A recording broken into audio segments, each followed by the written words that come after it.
16వ లాలో ఏ place లో అయితే నువ్వు ప్రతిసారి ఉంటావో అక్కడ నీ వాల్యూ ఈజీగా తగ్గుతుంది. నువ్వు ఆ ప్లేస్ లో ఉండటం వల్ల ప్రజలు నేను గమనిస్తూనే ఉంటారు, నీ మాటలు వింటూనే ఉంటారు.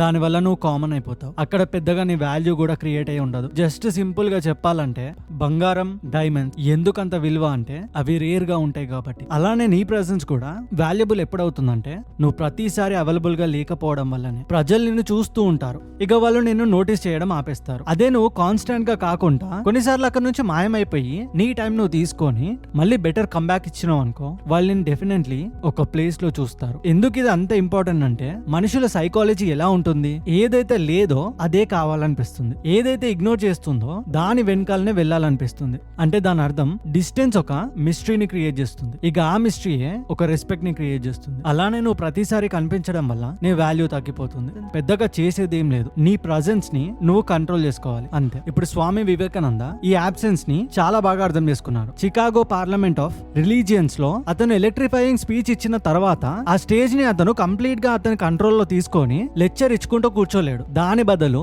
జస్ట్ కొంచెంగా అతని అపియరెన్స్ మాత్రం చూపించాడు. మాట్లాడేటప్పుడు చాలా గ్యాప్ ని మెయింటైన్ చేస్తూ ఒక సైలెన్స్ మిస్టరీని క్రియేట్ చేశాడు. దాని వల్ల ప్రజలు అతని నెక్స్ట్ మాటలకి ఏం చెప్తారా అంటూ వెయిట్ చేస్తూ కూర్చున్నారు.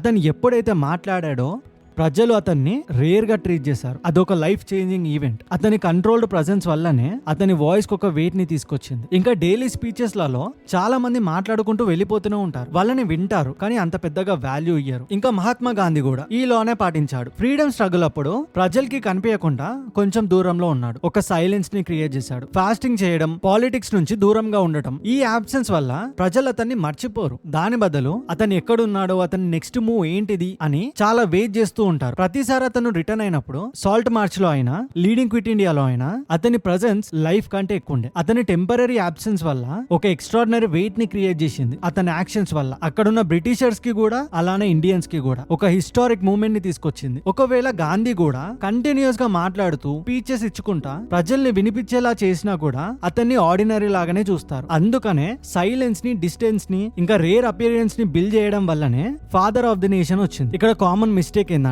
చాలా మంది ప్రజలు నన్ను మర్చిపోతారేమో అని ఒక భయంలో ఉంటారు. అందువల్లనే వాళ్ళని వాళ్ళు ఒక ఓవర్ ఎక్స్పోజర్ లాగా పెట్టుకుంటారు. ప్రతిరోజు కనిపిస్తారు, ప్రతిరోజు అటెన్షన్ గ్రాప్ చేయడానికి చూస్తారు, టూ మచ్ గా మాట్లాడతారు కూడా. దాని వల్ల అతన్ని ప్రతి ఒక్కరు నోటీస్ చేస్తారు అనుకుంటారు. ఇంకా ఏమన్నా ఈవెంట్ ఉంటే అందరికంటే ముందు వాళ్ళే వెళ్తారు. కానీ దీని వల్ల అదొక కామన్ విషయం అనుకుంటారు, అతన్ని ఆర్డినరీ అనుకుంటారు. ఎక్కడైతే నువ్వు ఎక్కువగా కనిపిస్తావో అక్కడ నువ్వు స్పెషల్ గా లేవు అన్నట్టే అర్థం. మంచి మంచి ఈవెంట్స్ మిస్ చేయకు, కానీ ఆ ఈవెంట్ కన్నా నీ వాల్యూ ఇంపార్టెంట్ నీకు. సో ఈవెంట్ ని మెయింటైన్ చేసే బదులు నీ వాల్యూని నువ్వు మెయింటైన్ చేయి.